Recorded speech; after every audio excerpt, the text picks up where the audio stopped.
ময়মনসিংহে এক হিন্দু যুবককে মহানবীকে অবমাননার অপবাদ দিয়ে হত্যা করা হয়েছে। হত্যার পর তাকে জ্বালিয়ে দেওয়া হয়েছে। সেটা ফেসবুকে পোস্ট করেছে অনেকে, না জেনে সত্য, গিয়ে কমেন্টে আলহামদুলিল্লাহ আলহামদুলিল্লাহ আলহামদুলিল্লাহ। কিন্তু এখন যে সময় সত্য বের হলো, তো এখন অনেকে আবার বলতেছে যদিও মহানবীকে অবমাননা করে তাকে আইনের মাধ্যমে শাস্তি দেওয়া হলো না কেন, তাকে এভাবে মেরে পুড়িয়ে দেওয়া হলো, সেটা ঠিক নয়। মানে যে সময় সত্য জানছে ওই সময় খতম করে নাই। কিন্তু আমি একটা প্রতিবাদ করেছি আগেই, মানুষ হিসাবে একে মানুষ হওয়া জরুরি, পরে ধার্মিক। কারণ আমরা যে সময় জন্ম হয় আমরা মানুষ হিসাবেই জন্ম হয়, আমরা মানুষ। পরে বড় যে সময় হই আমাদের জ্ঞান হয়, তার সময় আমরা কি করি, ধর্ম সম্বন্ধে বুঝি, আমরা ধার্মিক হই। যে যে ধর্মতে জন্মগ্রহণ করে সেই ধর্মই অনুসরণ করে। কিন্তু আল্লাহ তাআলা বলেছে তোমার এই জ্ঞান দিয়েছি, তুমি তোমার জ্ঞান খাটিয়ে তুমি সঠিক ধর্ম অনুসরণ করো। কিন্তু আমাদের মুসলমানরা আখির নামে মুসলমান।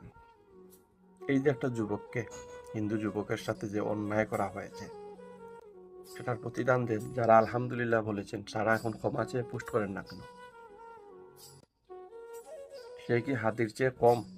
সে তো আরো নিরপরাধ, নির্দোষ মানুষকে হত্যা করা। তাকে যে হত্যা করা হলো, এটা কি ঠিক হয়েছে? আর কত মানুষের, কত মুসলিমের, কত হিন্দু ভাইদের জান নিবেন এইভাবে আপনারা? ব্যক্তিগত ঋষাঋষির কারণে ইসলামের নাম, মহানবীর নাম অবমাননা করেছে, ইসলাম অবমাননা করেছে, এই ধরনের অপবাদ দিয়ে তাদেরকে হত্যা করবেন? তারা সংখ্যায় কম, এর জন্য তো এই জুলুম করতেছেন তাদের উপরে। কিন্তু আল্লাহ তাআলা নির্দিষ্ট কোনো মুসলমানের জন্য নয়, হিন্দু, মুসলিম, বৌদ্ধ, খ্রিস্টান সকল উম্মতের জন্য। যে সময় অন্যায়ের পরিমাণ বেড়ে যাবে না, ওই সময় দেখবেন আল্লাহ তাআলার গজব কিভাবে নাজিল হয়। এখনো সময় আছে, বুঝার চেষ্টা করেন। আর না বুঝে আলহামদুলিল্লাহ আলহামদুলিল্লাহ বলা থেকে বিরত থাকেন।